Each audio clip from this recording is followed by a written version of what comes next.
Prosperity is more than wealth. It's fullness. It's alignment.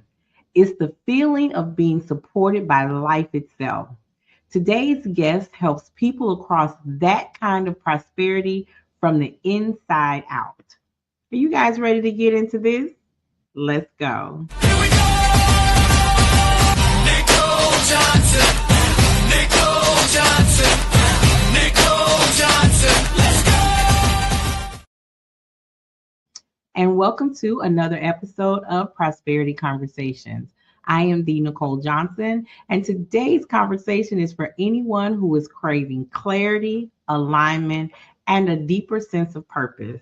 You guys know I am all about clarity, and clarity comes in the doing.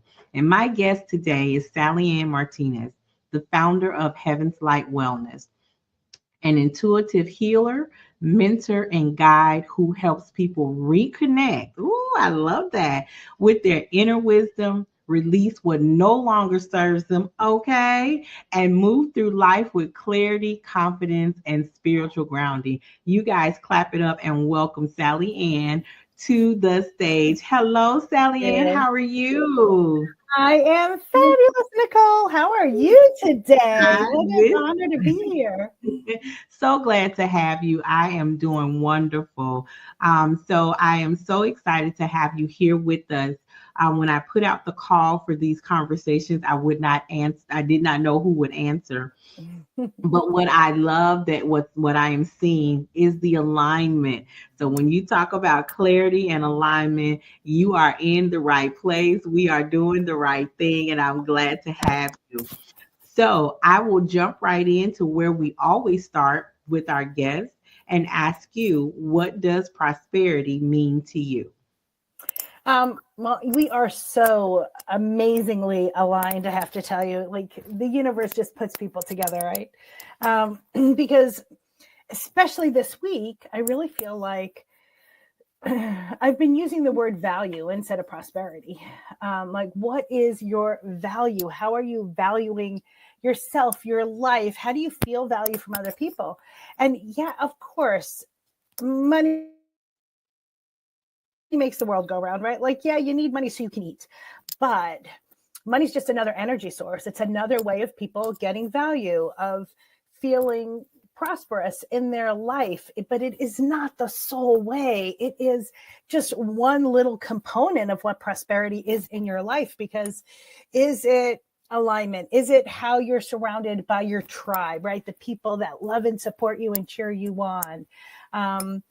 Is it about having like those healthy relationships with work or socially or friendship even, and knowing that you're guided in a certain way, which all deals with self-love, right? Self-awareness, being aware of what you really need. So for me, prosperity is really like this beautiful balance of what I want in my life.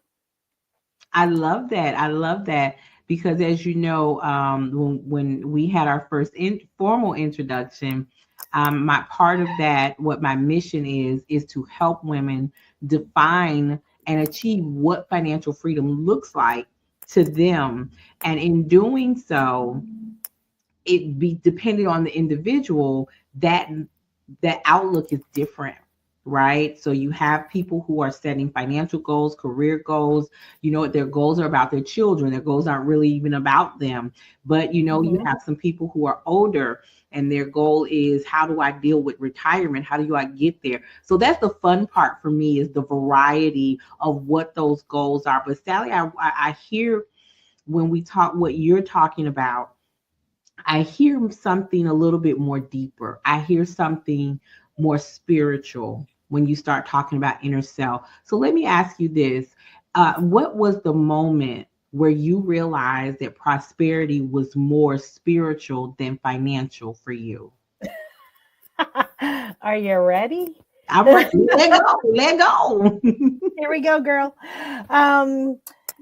Actually, I think I've always had some of this inside of me. I've always been very spiritual. I had my spiritual awakening, if you will, when I was 20 and I was in college. And realized my gift, that, I was clairvoyant, that I saw spirit, felt it, hear it, live with it every day. And it was just kind of like, oh, yeah, okay, this is part of my life. Of course, it was always part of my life, but when you don't know what you don't know, That's doesn't right. You everyone's don't know what you don't grandmother, know. you know, exactly. So it's like, oh, I just thought everyone's grandma had dreams and told you what was going to happen, or your mother knew who was on the phone before caller ID existed. It's like I just always assumed that's how everybody's life was. So when I had my awakening, I think it put a lot of things in perspective for me. And um, I also realized that I had the power to walk through the doors that presented themselves, which now I clearly understand are lessons that we need to learn, and opportunities to learn, because you may be on your path, but heck, this door is going to show up and you have to decide to walk through it. So now that I'm, well past my 50s, I look at that and say, oh, yeah, I was very blessed with a prosperous life because I had no fear. Because I was like, oh, door, opportunity, go, go, go, Mm-hmm. go, go, like Okay. all through my 20s and 30s and 40s. And so it was, feel really blessed that I get to talk to my guardian angels every single day, that they get to influence my life in different ways every single day. Okay. I love that. And so to receive that or feel that at such a young age, 20 is like the crossover. People are still trying to, they're trying to get to their 21st birthday so they can have a big bang. You know what I mean? But when they Exactly. start coming into, 21, 22, they're just like a deer in headlights. Where am I going? But for you, you had this awakening at a very young age. How did you feel about that? And how did you really harness what was happening to you? I was very lucky because I was in college and I knew I was having a beautiful experience. I knew my life was where I wanted it to be. So I didn't have that, like, am I in the right place? Which I think is a big life bucket. And my family was very supportive. So there's my other little, like, life bucket. So when this kind of happened to me, um, I was able to, well, I went into training actually, much to my mother's credit, within months of realizing what was happening, because I thought I was going crazy. And I called her in a panic and said, you have to come pick me up. I think I'm going crazy. And she's like, chill, what's going on? And I explained everything to her. And she was like, you're just psychic. And I'm like, what? Like, I don't know what you're talking about. So the really great thing about going into an understanding of using my gift, was well supported. People didn't think I was crazy, at least not my family, which at that point was the most important thing. I mean, I was brought up Roman Catholic. So this is a big no-no. Matter of fact, like 4 years ago, I got fired from the Catholic Church because of what I do, and I laugh at it. Because I have no fear of God, right? Like, he is my best friend. I don't fear him anymore. I respect him like crazy, but I don't have fear because I have faith. And so this moment when I was 20 has really kind of formed my entire life. I have two kids and two adults. They're adults. They're not even young adults now. And I remember when my son was like 16 and I brought him to the same training I had. And he looked at me on day one. He said, I get you now. I'm like, yeah, like this has formed who I am in a very beautiful way. And so I am pretty fearless. Like, I'm streetwise. I'm a Brooklyn girl. I'm very streetwise. Like, I'm not gonna, walk into a gunfight. Like, I'm not gonna do that. But I also trust my intuition. So when I walk into a place, I know where I feel safe. I know who I feel safe with. I understand situations because I trust my inner self, my inner guardians to put me on this path. And it really has created or helped me walk through certain doors to create a beautiful life. Both, in my multiple careers, I have, been lucky to experience multiple things in this life. And that's amazing. And so understanding that not a lot of people are going to trust their intuition, right? How do you work with people and guide them or lead them to trust their intuition? I think the number one thing, which I want everyone to know, like really, everyone in the world needs to know, you have permission. You have permission to have your best life. That is not really what's happened the last 10, 15, 20 years, right? A lot of permission to understand what I need, what you need, what the people that are listening, what they feel they need has really been taken away from them. Everybody feels like they need permission. And that's not the case, right? Like, follow your gut. You're the only one that knows what your body's doing. You're the only one that knows this doesn't feel good to me, or this feels great to me, even though other people say it shouldn't or it doesn't. So I really want people to understand that they have permission to to live their best life.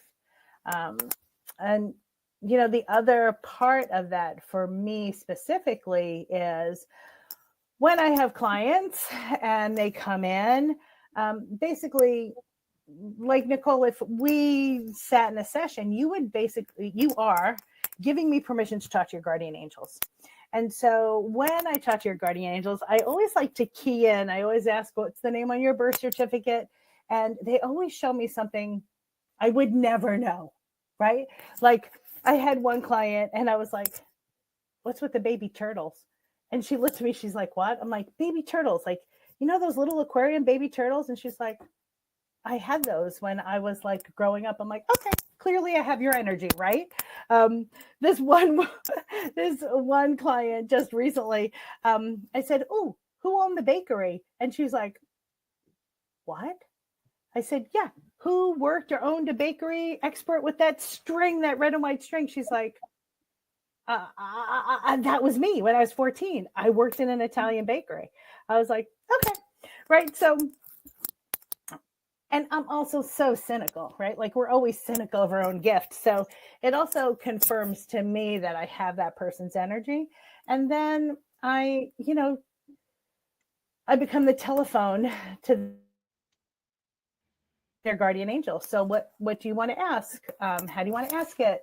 There's certain words they use and phrases and things that will come in. And so I hate to say like I test them, but I test myself. So I've been doing this over 40 years. I'm in my 60s. And 8 years ago, I left the corporate world to just do this 100% of the time because I needed to. Like, in all transparency, I was let go. Like, I was the vice president of marketing promotions for a huge lifestyle conglomerate, and I knew things were shifting. I was searching, and then all of a sudden, like out of the blue, they're like, "Yeah, we have to let you go." And I remember I looked at my vice president, my executive vice president. I started laughing. I said, "Okay," and they were like, "Wait, what do you mean?" And I was like, "Yeah, no, it's okay. Like, it makes sense. It'll save 3 other people's jobs. Like, this makes sense to me. It's fine." They were shocked that I was not devastated. And I'm like, I felt it. Like, I knew the shift was going to happen. So, and I also said, sometimes I refer to it that like God kicked my butt because he was tired of waiting for me. Because I probably should have started this all on my own, probably 10 years before. At least that's what my besties in college say. But I was on a different prosperity level, right? My prosperity at that time was, how much money could I make? How many people can I influence? How do I climb the corporate ladder? So I started the corporate world, New York City, advertising agency, very male dominated. And people that follow me know I'm a little stubborn, right? I take these things as challenges. I'm very type A personality. And so for me, I was like, I can I could play with the boys. I could be a big fish in a small pond. I could do that. And so that's what I was going after. And when the shift happened for me, I mean, I knew it. I knew that it was going to happen. I was in a very, I have been in very blessed roles where I get to be very philanthropic and still achieve, you know, the goals that are set, and still help that corporate world. But like I played well in the corporate world. But when this happened, yeah, there's like this crazy story. There were 13 jobs. I literally was laid off, and we all said, I'll have a job in an hour. Like, this is not a problem. Like, I can have a job in an hour. I am well known in my community. I know mayors and vice presidents of large radio stations. And like, I was on TV like 3 times a week. Like, this wasn't going to be a problem. And a month later, I'm doing Reiki on a friend. And I'm like, what the heck is going on? It's 13 job opportunities. Well, as I started counting and I got to 13, I started to laugh because that's like, I call it my love number. So I wound up being married on the 13th, and it was the wrong month. I wasn't supposed to get married in June. I was supposed to get married in March. And my son showed up 2 weeks early on a 13. And my daughter, like unplanned. And then my daughter showed up 3 days later on a 13. So I was like, okay, 13 is my number. And then realizing that like 13 job opportunities that should have been slam dunks, like no brainers, didn't happen. And I was like, what am I supposed to know? How am I supposed to think of it? And again, I was healing a friend of mine. I was doing Reiki and energy work because I've been working with energy for 40 years. I'm a Reiki master, teacher. And she's like, that's because I think you're doing what you're supposed to be doing. And it was totally the light bulb. And here I am 8 years later, feeling blessed for the thousands of people that I've helped. And I wrote a #1 bestseller and was voted like, you know, #1 in the Phoenix area for holistic health, and top 25 in the state and top 250 in the country.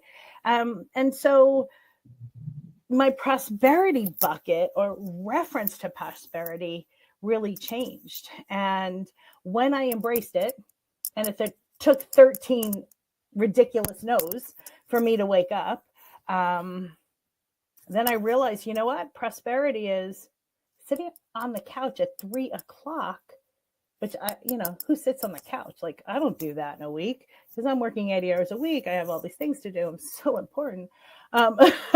So to realize how that shift in prosperity and value for myself happens was really like the biggest eye opener to like this very beautiful and full life that I have. I love that. That is almost like a full circle. So your number is 13. My number is 4. So yeah, my number is 4. My daughter was born 4 days after her father. Her birthday is May 4th. My son is June 4th. I'm July 4th. And my grandson is August 4th. Oh my goodness. And then there were 4 of us in the family. I am my mother's oldest child. She had 4 children. I am my father's youngest child. He had 4 children. So, yeah. So 4 is definitely my number. 4 is my number. So, and we look for symbolism and different things to give us guidance and things like that. So when I started paying attention to 4, I immediately, what does 4 mean in the Bible? Let me see what that means, you know, because I did my business free for 7 years, and 7 years marked completion. So that was enough. It was enough. And then I legitimized it. And so, with helping people, I think what you and I both are doing is helping them understand what is their passion, what is their motivation, what is it that keeps them going to reach that goal. And in part of what I do, I tell them all the time, and they just laugh at me when I say this. A lot of what we do is therapeutic, but I'm not your therapist. They don't 100%. seem they don't believe me. So I had to bring in a therapist to let them know she's not your therapist, but does seem to be your counselor. Right.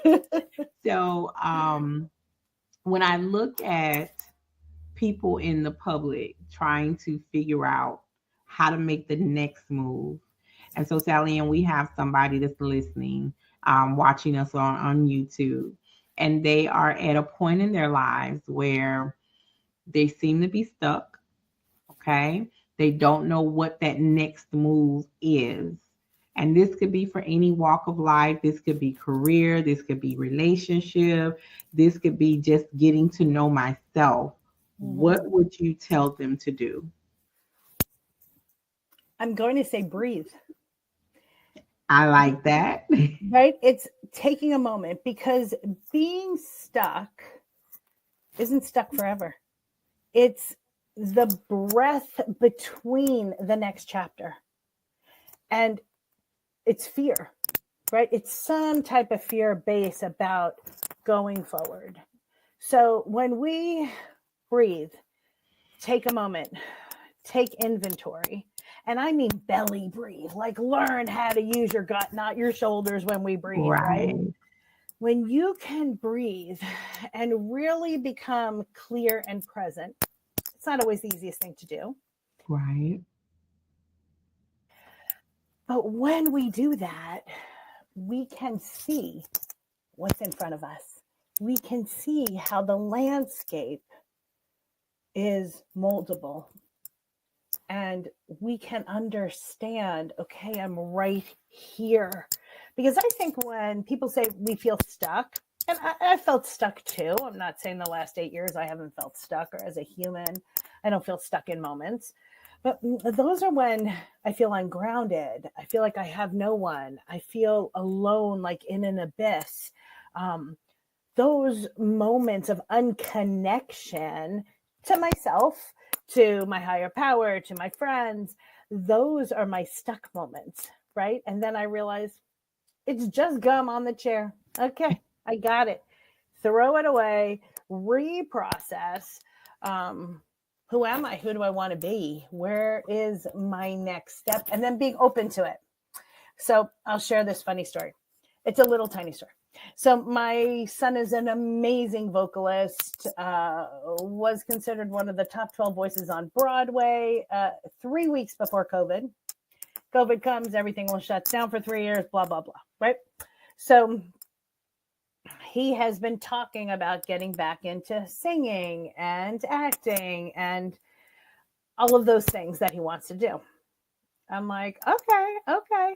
So he sings at this club, and friends are calling and saying, hey, will you sing at this private party? And he's like, yeah, sure. He's at an event, not singing, working, and someone hands him a card, and it's a very prestigious management company. And the next day, he's like, hey, I got this card. And I was like, are you going to listen now? He's like, what? I said, are you listening to the universe yet? Like, breathe, babe. You said you've wanted to do this. Do you see the successes that have been? Do you see the private parties? Do you see?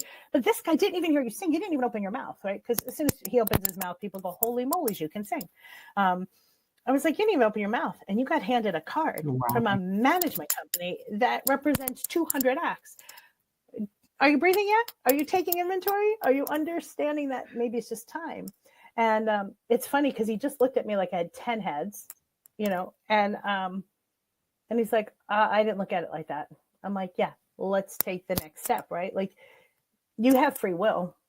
So, like, God gives us free will. Do you want to take the action or not? It's totally up to you. It's not wrong or right. There's no judgment.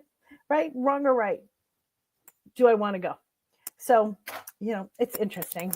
Life is And it so is, interesting. and we have to be able to look at opportunities when they present themselves and not allow fear to keep us stuck. But and I also tell people that there is magic in starting over. There is 100%. definitely magic in starting over, because when you start over, you're starting over with the knowledge you gained from the first time you did it. So when you did it, you learned something, and then you start over and you have knowledge that you didn't have. Just like people say, oh, if you could go back to your 16-year-old self, can I know what I know today? Don't Right? send me back. Don't send me back with the same stupidity she had when I had when I was 16. No, I don't want to go back there. No. But if I can Amen. go back knowing what I know today, oh baby, move over, Oprah. I'm coming in with you. Right? So it is. And Exactly. so Sally, I thank you. Alrighty. The prosperity conversations have been a wonderful experience for me. The alignment with the people who have answered the call to be a part of this experience and to give our community something else to focus on outside of the trauma that exists in our world. And that is the design. I'm going to touch on this a little bit because I normally don't. There's something about these conversations. We stay away from politics, we stay away from religion, okay? But I have always believed that if I had to just rely on me, I'd be in big trouble. There absolutely has to be a man upstairs. There has to be somebody else, because as the old gospel song says, as I look back over my life and I think things over, when I see the things that have happened, the things that I've been rescued from, the things that the sight unseen, right? And then when I think about, wait a minute, I was there too. That happened then. I didn't even know. And other people had severe trauma that came out of those experiences. You know, when I think about the man who followed me home from school, I told that story once before. Something said cross the street. Okay, cross the street. But as I look back this way, I see him crossing the street with me. And when I cross back, he crossed back. Because see, I got to keep looking this way for the traffic. I'm not looking for him. I'm looking for the cars. And then I realized I've crossed the street twice. And he's crossed with me. But it was that voice that said, cross the street. See, the danger ahead is the building that I lived in. And the people on the first floor had a second floor. So the stairwell was blocked out, bricked out. You get Oh. caught there, don't nobody hear you. Mm-hmm. And I walked the stairs. We didn't catch the elevator. Mm. So imagine, had I not paid attention, there's no telling, right? And so Right. I don't have to go through that because the man upstairs is looking out for me. Yep. I told somebody today, I said, I have a habit of telling people, he loved me, he didn't like you. You talk about your own relationship with him. I got mine, you got yours. But Sally, thank Exactly. you so much. I appreciate you being here. I appreciate you answering the call. And I look forward to being able to do something else with you in the future. And I hope our audiences have had a great experience understanding what Sallyann from Heaven's Light Wellness does. And you guys do make sure you go over to her beautiful website, take a look around, and then follow her on Facebook right there. Catch up with her and make sure you're staying in tune with what she's doing. And so, as I always say, prosperity is not something you chase, it is definitely something that you choose. I am your host, the Nicole Johnson. This has been another episode of Prosperity Conversations. As I always say, till next time. Bye.